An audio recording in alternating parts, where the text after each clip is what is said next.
Bueno, pues muchas gracias, Elizabeth, por estar aquí con nosotros, hablando en Penguin de un tema tan maravilloso como las relaciones interpersonales.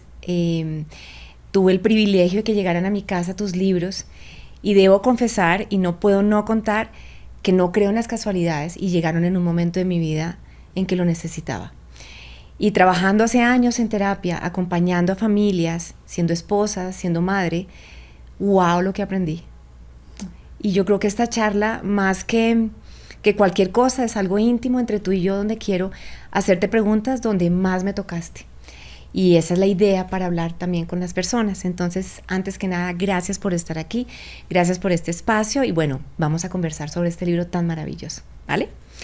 Bueno, antes que nada, ¿cómo te ha tratado Colombia? Muy bien. Planteándome ¿sí? Ya la mudanza Bienvenida. España, sí, muy bien, la verdad. Bueno, entonces, para arrancar sobre nuestro libro, o tu libro, Perderte para encontrarme, yo quisiera hablar sobre las creencias en las relaciones de pareja, ¿no? Estas ideas, sobre todo, por ejemplo, en el caso de mi madre, ¿no? Donde tiene que ser para toda la vida, y si no, fracasaste, sientes culpa, una cantidad de estereotipos, incluso de género, alrededor de estas creencias, en donde estas ideas judeocristianas del deber ser y de que nos tenemos a veces que simbiotizar con el otro, ¿no? En donde al final, y lo digo por mi trabajo, pues lo que yo veo es gente muy rota al final, ¿no? Porque a veces el terminar por la razón como ya no te amo no es suficiente. ¿Qué piensas de las creencias que estamos hoy en día replanteándonos frente a la relación de pareja? A mí me parece maravilloso que seamos capaces de replantearnos esto, porque cuántos de nuestros padres o abuelos, según la edad que tengamos, han seguido en relaciones en las que ojalá no hubiesen continuado, ¿no? Relaciones de maltrato, relaciones con infidelidad o relaciones de personas que ya simplemente no se aguantan, que ya no se quieren.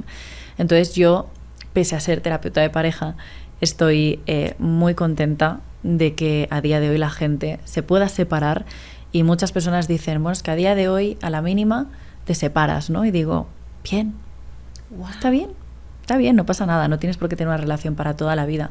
El otro día escuchaba, no sé quién fue, un compañero, un escritor también, que decía que él había construido su idea de amor romántico, ¿no? Por las creencias inculcadas por parte de su madre, sobre todo, de que tenía que encontrar una mujer para toda la vida, pero que él se había encontrado con la situación de que se había enamorado muchas veces en su vida y que él tenía la intención de seguir enamorándose muchas veces en su vida. Es decir, conocer a alguien y que si él pues, a tener relaciones de 10 años, de 5 años, y que en el momento en el que esa relación no dé a más, pues simplemente romper y esperar a que llegue otro nuevo amor de tu vida. Yo siempre digo que tenemos tantos amores de nuestra vida que nunca vamos a viajar lo suficiente como para conocerlos a todos. Uy, wow. Justamente en consulta yo digo una frase que es, no es hasta que la muerte nos separe, sino hasta que la muerte del amor nos separe. Quisiera oír tu opinión sobre actualmente por qué crees que aparecen las rupturas.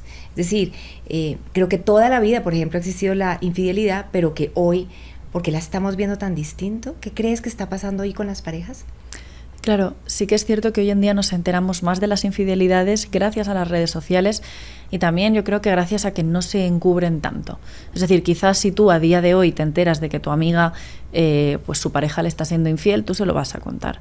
Pero quizá hace muchos años, como mi abuela decía, son cosas de casa, ¿no? Igual que el maltrato, eran cosas de casa.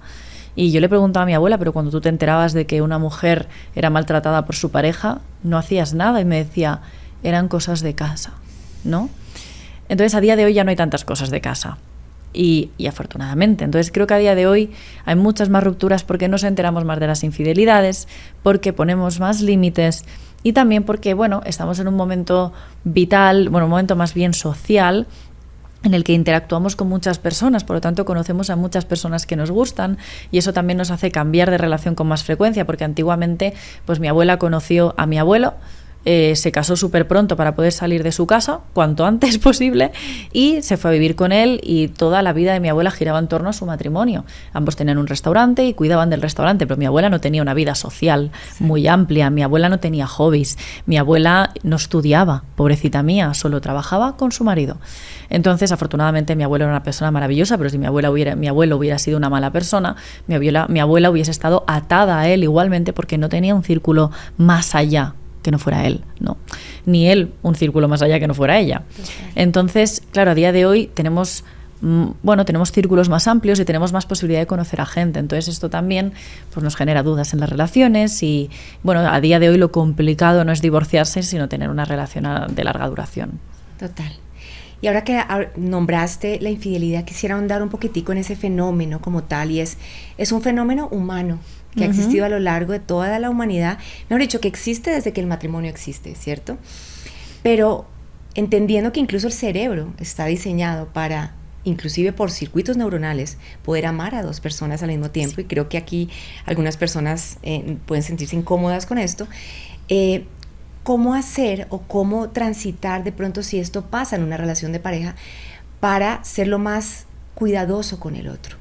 Es decir, cómo si llegase a pasar, tener un final más tranquilo, o si hay posibilidades de recuperar la pareja luego de una infidelidad. Es decir, sí, el cerebro está preparado para amar a más de una persona a la vez. De hecho, por naturaleza no somos exactamente monógamos. ¿De acuerdo? De hecho, poquitos animales lo son. Hay algunos que sí, pero poquitos animales lo son, y nosotros no somos uno de esos casos. Al final, el hombre está hecho para tener la mayor descendencia posible, y eso implica pues acostarse con las mayores mujeres posibles para tener muchos más bebés. Sí que es la mujer la que quizá biológicamente está más predeterminada para tener un hombre que le aporte una buena descendencia, ¿no? Y que luego cuide. Por lo tanto, si el hombre no va a cuidar, a mí no me interesa, que es lo que pasa en muchas especies de animales. Esto lo escuchaba de un biólogo que hablaba de cómo era la monogamia en la relación en los animales, ¿no? Y había muchas hembras que elegían al macho en función de cómo pensaban que iba a permanecer posparto. Porque si después de que naciera la cría, o naciera o saliera del huevito, saben que el macho va a abandonar el nido y se va a ir, porque hay machos promiscuos en todas las especies, la hembra no mostraba interés por este macho.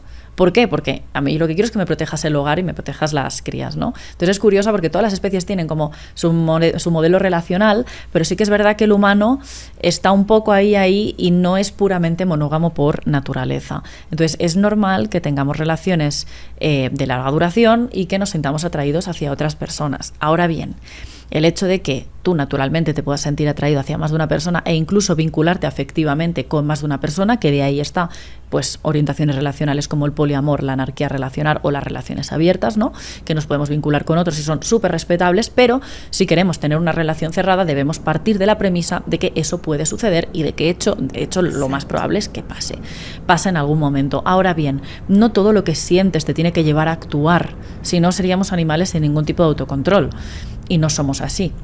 No actuamos en función de todo lo que deseamos. Entonces, en el momento en el que decidimos tener una relación cerrada porque el resto de modelos relacionales no encajan con nosotros, tenemos que asumir que hay unas renuncias y también unos beneficios, porque todo tiene una cara A y una cara B.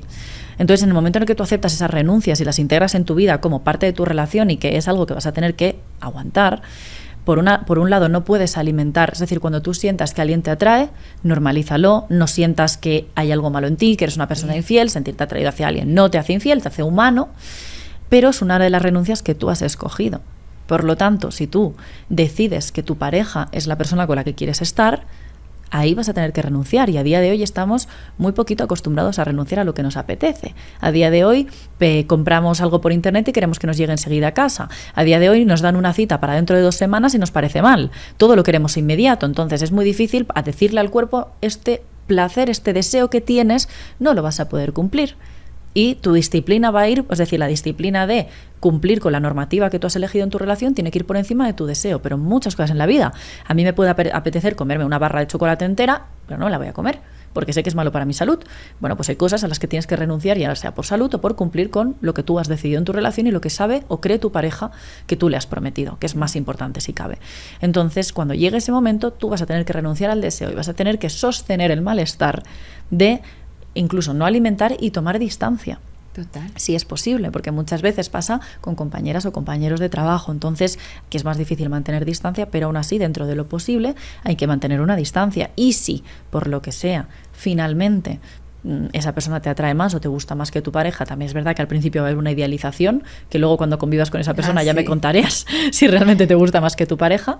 Pero sí que es cierto que a día de hoy pienso que para tener una relación monógama y poder llevar a cabo todas las renuncias que requiere una relación monógama a lo largo de los años, tienes que estar perdidamente enamorado de tu pareja. Pero no enamorado desde la efervescencia emocional de los primeros años, sino enamorado conscientemente. Que se te presenten otras personas y tú recuerdes lo que tienes en casa y aún así digas, me puede gustar, me puede atraer, pero jamás lo cambiaría por lo que tengo en casa. Si tú te vinculas a una persona con la que realmente te has vinculado por dependencia emocional, por no estar solo, no te acaba de encajar, hay cosas que no te gustan, es mucho más fácil que cuando venga alguien de fuera te parezca que te apetece más que lo que tienes en casa, porque realmente no has escogido a la persona por la que renunciar a muchas cosas, que ojo, no hay nadie por quien lo puedas renunciar a todo, pero sí que lo facilita. Si yo no soy feliz en mi relación y fuera me viene alguien que me gusta, pues lo tengo muy difícil. Pero claro, yo pienso en mí, por ejemplo, que muchas personas saben, y lo he comentado muchas veces, yo soy muy liberal, pero tengo una relación cerrada, y sin embargo soy muy liberal, ¿no? Entonces, a mí me pasa que yo veo muchas personas, me pueden atraer, yo me he sentido atraída hacia otras personas en mi relación, pero cuando yo recuerdo a mi pareja se me olvida todo. Literalmente puedo pensar, ostras, me gustaría poderlo probar, me gusta, pero automáticamente tengo una mentalidad que puede darme un dolor de cabeza de un rato, ¿no? Pero enseguida pienso en mi pareja y digo, es que, y es mi forma de pensar y esto es algo muy personal, pero veo a mi pareja y digo, es que no te llega la suela de los zapatos. O sea, y no es que lo tenga idealizado, es que estoy al lado de un hombre que es excelente. Entonces lo admiro y lo adoro tanto, con tanta devoción, que es muy difícil que venga alguien de fuera que a mí me haga dudar. Y puede pasar, me puede hacer dudar. Y si llega algún día, pues bueno, ya te digo, no pasa nada. Pero sí que es cierto que a día de hoy nos torturamos mucho es que me atrae alguien de fuera de la relación. Bueno, la primera pregunta es si realmente te gusta la persona con la que estás, porque si el problema parte de ahí, el problema no es que te venga otra persona de fuera, el problema es que no te gusta quien tienes en casa. Y asegurarte de que cuando tú decides cerrar puertas en cuanto a relaciones y decides cerrarte en una relación que quieres que dure para toda la vida o que quieres que dure mucho tiempo, asegúrate con quién te estás cerrando en eso. Asegúrate a quién le das la mano. Porque, claro, si tú le estás dando la mano a la persona con la que no eres feliz, va a llegar algún momento en el que te llenes de dudas. Y nos vamos a llenar de dudas aunque lo adoremos. Yo estoy llena de dudas muchas veces con una persona a la que adoro y adoro a unos niveles que no o sea, es una cosa extrema, de verdad, muy bonito. Pero aún así tengo dudas. Entonces, si las dudas ya surgen cuando estás con uno de los amores de tu vida, que como digo hay muchos, imagínate si estás con una persona que no te hace feliz. Y por supuesto que después de una infidelidad podemos rehacer una relación. De hecho, como terapeuta de pareja lo he visto muchísimas veces. Infidelidades que incluso han dado lugar a relaciones después más felices, porque la infidelidad muchas veces, como digo, surge de una insatisfacción en la relación, un problema no resuelto que genera una sensación de frustración que acaba generando que cuando conoces a alguien de fuera pienses que te va a solucionar todos los problemas que tú tienes aquí dentro y toda la infidelidad que tienes en tu relación, pues quien viene de fuera parece que, digamos, te vende sin querer, no lo hace la persona, sino que tú empiezas a idealizar lo que podrías tener con esa persona, que sería mucho mejor que lo que tienes en casa. ¿Dónde está el problema una vez más? En que lo que tienes en casa, pues, o no te hace feliz, o bien hay algo que no estás solventando, ¿no? Entonces, claro, muchas veces, no siempre, cuando se solventa la problemática que ha generado la conducta, que no es la funcional obviamente, pero que busquemos esa felicidad o esa emoción fuera de casa, muchas veces podemos volver a reconectar con nuestra pareja porque se está solventando el problema, pero también depende de que nuestra pareja nos perdone. Y diste con la palabra de la siguiente pregunta, y es, en tu libro hay una parte muy bonita donde describes qué tendríamos que tener en cuenta para que fuera un perdón, digamos, justo, honorable, amoroso y desde el lugar correcto, ¿cierto? Desde la construcción. Entre esos planteas como, ven, pregúntate, ha pasado muchas veces, ven, pregúntate, hubo otras cosas, ¿sí? Pero quiero brincar en esta pregunta del perdón hacia una parte que a mí me llegó al alma, a mí. Y es una frase que tú escribiste algo parecido como, no tienes que perdonar siempre. ¡Wow! O sea, para mí eso fue como así, yo la subrayé, paré, volví, leí todo lo que explicabas después, y lo que pude entender es que muchas veces desde este positivismo tóxico, a veces en el que estamos, de todo tenemos que aprender, vas a terminar dando las gracias, pero además sé muy compasivo, llegamos a un lugar a veces de desdibujarnos cuando una persona nos ha maltratado. Y aquí paso del fenómeno de la infidelidad al fenómeno del maltrato, ¿no? No puedo estar contigo sin hablar obviamente de ese tema y de hablar un poco del narcisismo. Y es como wow, ese permiso que también nos tenemos que dar, del tiempo que sea necesario, si nos cuida y nos protege, para decir, no te perdono. Y quisiera ahondar porque, digamos, lo que yo trabajo en consulta muchas veces es, vamos a trabajar el perdón. Y el perdón desde el lugar de donde yo no tengo esta posición arrogante de yo bien, tú mal, te perdono a ti, sino, hey, te suelto, te libero y yo salgo de la rabia, que es donde tú hablas en tu libro de no significa que nos quedemos anclados en la rabia. Entonces, hablemos un poco de eso, como del perdón, sobre todo en relaciones donde hay maltrato y donde tenemos que tener de pronto de verdad mucha distancia y quizás de por vida con esa persona que nos hizo daño. Sí, el perdón yo creo que además del positivismo tóxico, que sí, también viene mucho de la Iglesia. Total. El perdonar al prójimo, haya hecho lo que haya hecho, porque todos somos hijos de Dios, ¿no? Va un poco de ahí. Yo, honestamente, tengo mi propia manera de entenderlo y es que hay hijos de Dios y hay hijos de otra cosa, ¿vale? Entonces, me encanta. Claro, yo soy bastante directa en mi forma de hablar y en mis libros se nota. Y cuando tú trabajas con personas que han sufrido mucho, nosotras en la plataforma, que no soy solo yo, sino que somos 50 por lo menos psicólogas más, trabajamos con madres que han perdido a sus hijos porque los han matado otras personas. Tenemos víctimas de abusos sexuales, tenemos víctimas de maltrato, tenemos familiares de personas a las que han asesinado. Entonces, teniendo estas personas en consulta, yo no tengo la osadía de decirles tienes que perdonar. No, exacto. No la tengo. Ahí, cuando ves el mayor dolor humano, y ojo, habrá personas, y yo he escuchado a mamás que han perdido a sus hijas a manos de asesinos, depredadores y depravados, decir, pues yo lo perdono, genial, excelente. Si tú puedes perdonarlo y eso a ti te hace vivir mejor, te apoyo. Porque al final, ¿qué es lo importante? Que la víctima pueda vivir lo más en paz posible. Pero a veces lo que permite a la víctima vivir en paz es decir, yo a ti no te perdono y yo a ti no te libro de culpa. Porque perdonar, definido por la RAE, es librar de culpa. Entonces, depende de cómo cada uno sienta el perdón, va a tener sentido o no.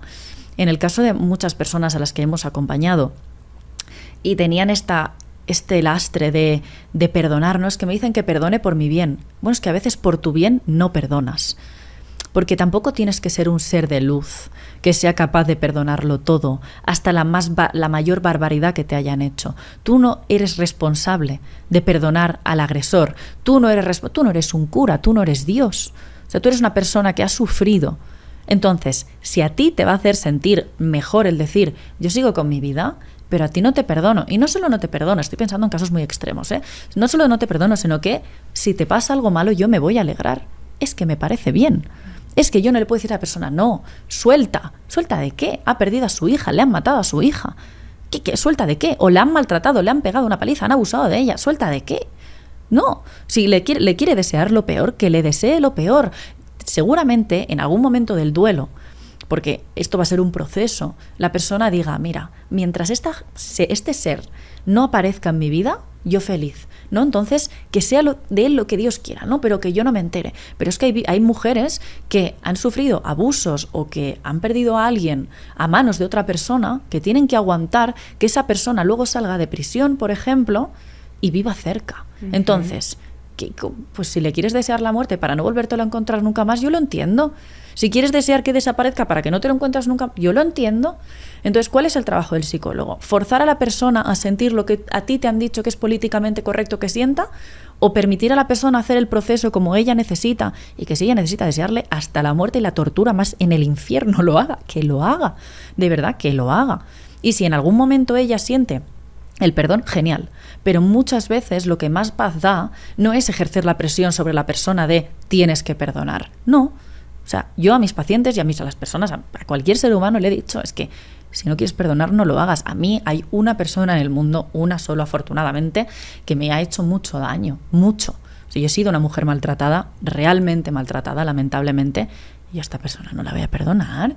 Pero yo no vivo con rabia, yo no vivo, si en este caso no le deseo el mal, no porque no, pues no me ha dado por ahí, ¿no? Pero yo no le libro de culpa. Yo deseo que se aísle en una jaula toda su vida y que ninguna mujer más tenga la desgracia de encontrarse con él. porque somos muchas las víctimas de esta persona, somos unas cuantas. Entonces, ¿qué voy a desear yo? ¿Le voy a perdonar? ¿Le deseo que le vaya bien? No, le deseo que lo encierren, no salga y no haga daño a nadie, porque yo no solo pienso en mí, pienso en los demás también.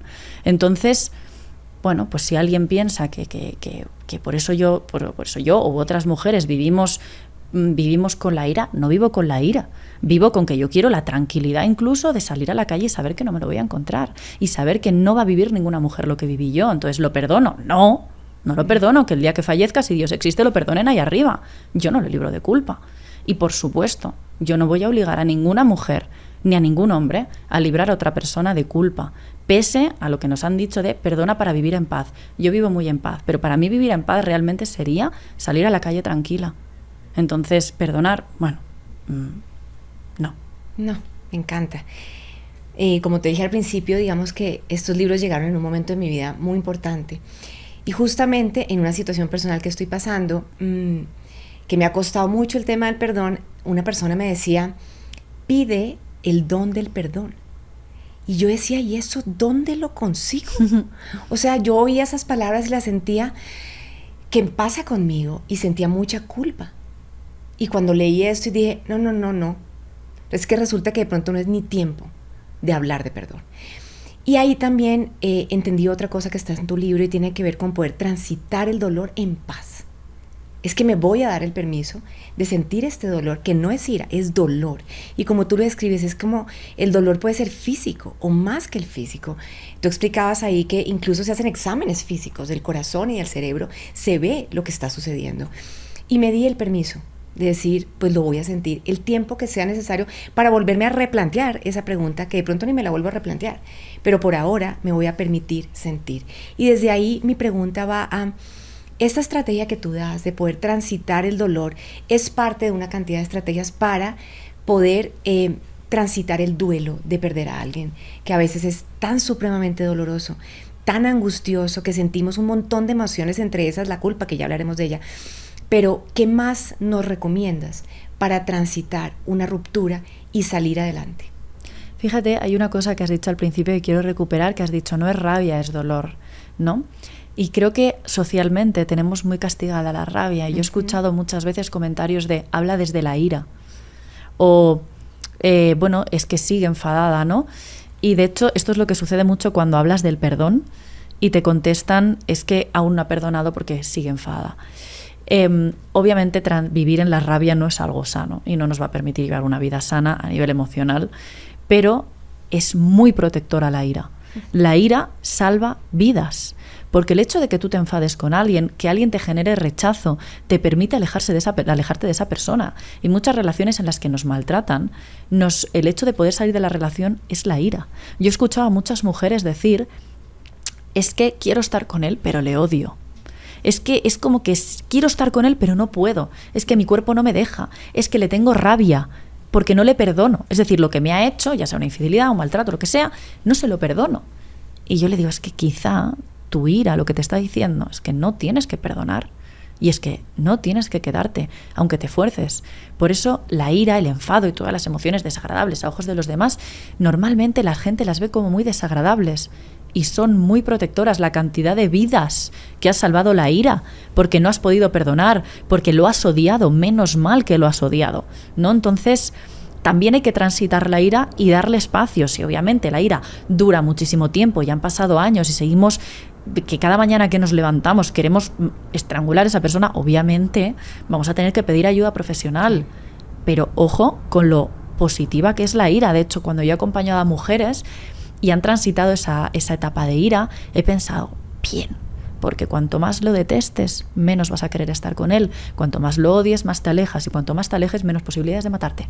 Y no solo de matarte, sino de hacerte daño, de arruinarte la vida, ¿no? Entonces, bendita sea la ira, muchas veces. En cuanto al dolor, en las rupturas, a mí me llama mucho la atención, porque yo he tenido personas que me decían, Elizabeth, dame algo, porque duele mucho, ¿no? Dame algo que se me pase, no hay nada, me decían, y digo, no, estamos muy mal acostumbrados, entre comillas, por la medicina tradicional, la medicina más física, ¿no? De dolor físico, a que cuando nos duele algo, el médico nos da una pastilla y el dolor se nos pasa. Entonces, incluso un resfriado, tenemos medicación te dicen es un virus, no puedes tomarte nada, tienes que pasarlo ya, pero tienes paracetamol, tienes ibuprofeno, tienes Vincigrip, tienes de todo, ¿no? Entonces es como, incluso tienes medicamentos que te ayudan con el dolor muscular, te rompes una pierna, te pueden dar medicamentos para paliar el dolor de una rotura de una pierna.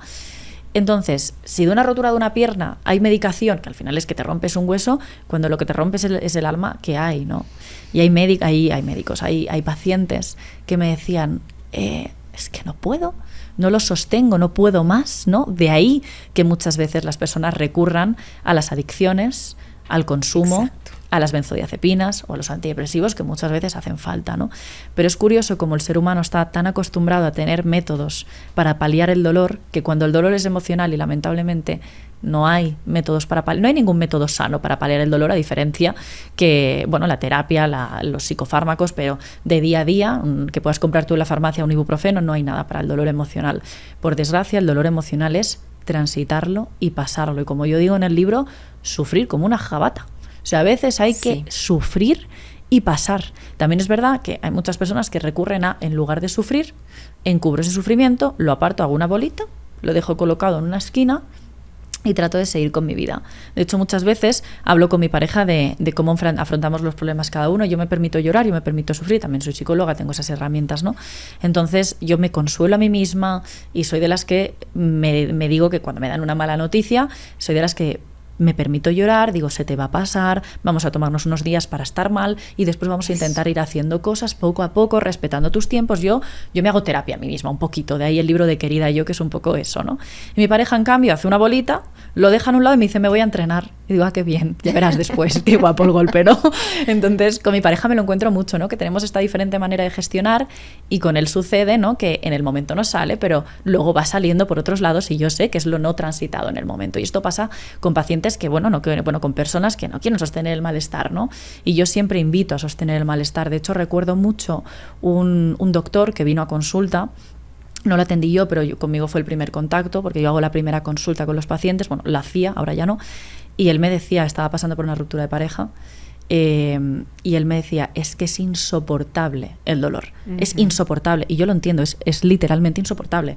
Es cierto que no hay dolor que 100 años dure ni cuerpo que lo aguante, y me gusta mucho esa frase porque es verdad, todo lo malo pasa, así como lo bueno también, lo malo también pasa, a veces con ayuda, y este doctor me decía, es que no puedo más, me decía, y llevo meses, porque habían pasado 2 meses, tomando benzodiazepinas y tomando medicación, porque claro, él se la podía recetar. Tremendo lo de los médicos, porque es verdad que muchas veces, pues como tienen esa facilidad, se piensan que se pueden recetar también. No pasa el dolor. Te puede entrar sueño, puedes dormir, te puedes anestesiar, pero el dolor sigue porque la situación no cambia. Entonces tienes que permitir a tu cerebro que lo elabore. Y esto es lo que yo le dije al doctor. Si tú consumes de esta manera, tanto alcohol como benzodiazepinas, para paliar el dolor, va a llegar un momento en el que, para empezar, la tolerancia que vas a tener va a ser tremenda, pero la situación va a seguir siendo mala, porque tu cuerpo ya no va a responder ni al alcohol ni a la medicación y vas a necesitar mucha más dosis para paliar el malestar.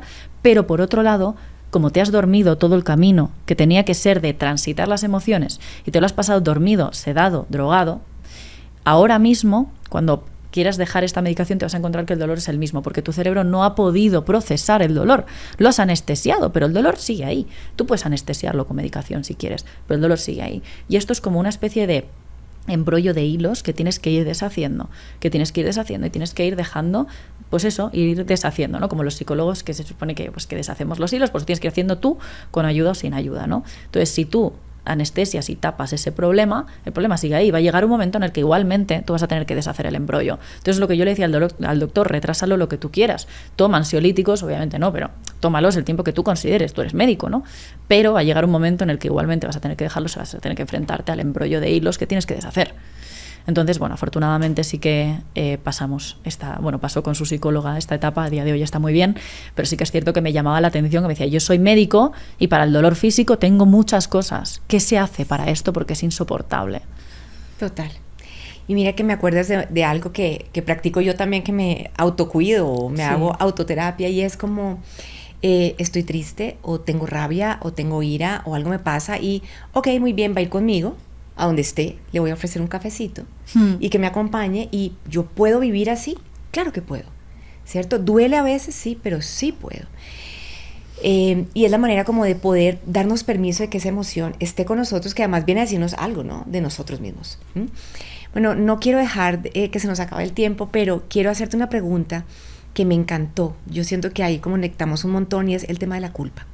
¿Por qué? Porque también dentro de nuestra cultura judeocristiana es como, no puedes sentir, hay que, digamos, nos sentimos culpables por todo, ¿cierto? Por mi culpa, por mi gran culpa, pero entonces aparece el terapeuta o el amigo que dice, no sientas culpa, despercúdete de la culpa. Y yo soy como, wow, no, ven, la culpa es muy importante. Si no sientes culpa por algo que tú hiciste intencionalmente y donde hubo un daño, eres un psicópata. Tienes que sentir culpa. Y si sientes culpa, tienes buena salud mental. Lo que pasa es que es distinto la culpa que la responsabilidad, ¿cierto? Y cuando hay culpa para mí es cuando yo hago un acto contra mí o contra otra persona o algo en la cual yo sé que pueden haber consecuencias que dañan y tengo que poder reparar. Y sentir culpa me parece sano. Y es difícil encontrar a alguien que hable como de la culpa de esta manera. Entonces, quiero que me cuentes qué opinas de eso. Mira, yo tengo dos tipos de culpa. En el libro de Querida Yo y en el libro de Hasta que te caigas bien hablo de la culpa que es sana que tú sientas porque te responsabiliza de lo que has hecho. Como bien has dicho, si no sintiéramos culpa por hacer daño a los demás seríamos psicópatas y bendita sea la culpa, ¿no? En este caso, y benditas sean las emociones desagradables que sentimos por haber generado dolor a los demás. Entonces, bien está la culpa y bien nos acompaña en esos momentos porque también nos ayuda a recapacitar, a pedir disculpas. Sí que es cierto que cuando la culpa la arrastras toda la vida, obviamente no. Yo, de hecho, por eso en el libro hablo del proceso de pedir disculpas, respetar la otra persona cómo responde a tus disculpas. O sea, esa culpa te lleva a pedir perdón, tú pides disculpas, la otra persona decide si te perdona o no, pero tú ya has hecho tu camino. También hay caminos de reparación, ¿no? O sea, yo tuve una paciente que cuando era jovencita se dedicaba, lamentablemente por una situación económica precaria, robaba en un establecimiento que estaba cerca de su casa. Esto fue en Guatemala, cuando estuve allí de voluntariado, y me comentaba que ella había sentido mucha culpa por haberle robado a la mujer que tenía pues una verdulería, frutería al lado de su casa, pero es que tenía que alimentarse ella y alimentar a sus papás. Y cuando ella se hizo mayor, esa verdulería seguía allá. Y ella hizo un cálculo de cuánto dinero debía haber robado en general y lo devolvió. Lo devolvió en dinero, calculando pues cuánta fruta y verdura había robado durante aquel tiempo, ¿no? Y lo devolvió y pidió disculpas. También hay formas de reparación. Entonces, ella era una mujer maravillosa, es, bueno, como casi todas o todas con las que he trabajado, pero ella especialmente le tengo muchísimo cariño porque aprendí más de ella que ella de mí, seguramente. Porque cuando hice el voluntariado estaba de prácticas, o sea que aprendí muchísimo de ellas y ahí aprendí que hay culpa que nos lleva a reparar, no solo pedir disculpas, sino que muchas veces podemos reparar. Entonces yo invito a plantear que la gente piense que es decir, si tiene algo que reparar, ¿no? No solo pedir perdón, sino reparar. Y a veces reparar es respetar que la otra persona se quiera alejar de ti. Claro, también está ahí.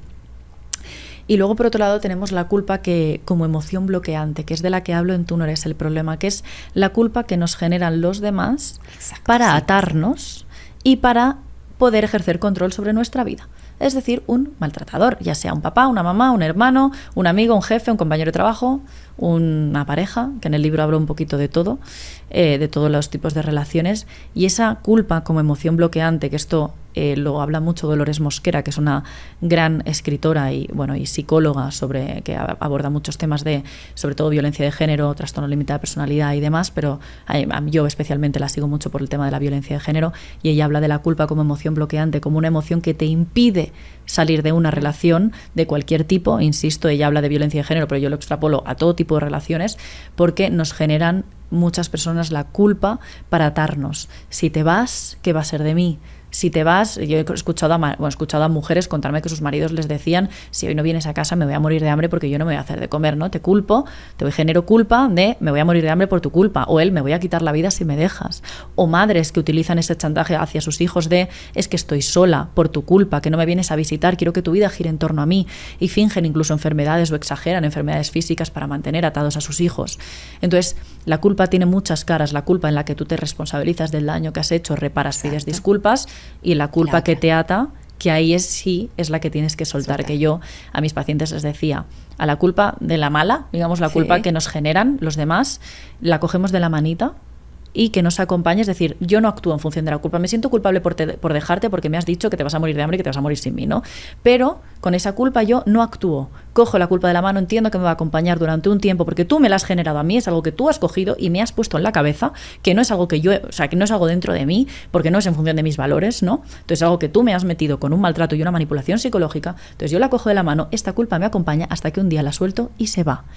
Y como yo le he dicho a muchas pacientes, si estaba viva antes de ti y si vive cuando tú no estás, si tú le dejas no se va a morir. De hecho, no conozco ningún caso de hombre que haya muerto de inanición, ¿no? Porque esto es un chantaje muy habitual de las relaciones. El sin ti me voy a morir, no sé qué voy a hacer, no pasa nada. El instinto natural del ser humano es la supervivencia. Va a sobrevivir, porque su instinto le va a llevar a sobrevivir. Entonces, no te preocupes, puedes soltar a esa persona, va a sobrevivir sin ti, a no ser que obviamente tenga una discapacidad o una enfermedad, ella es otra cosa, pero puedes soltar porque esa persona va a poder vivir sin ti. Está hecha, predeterminada genéticamente para sobrevivir.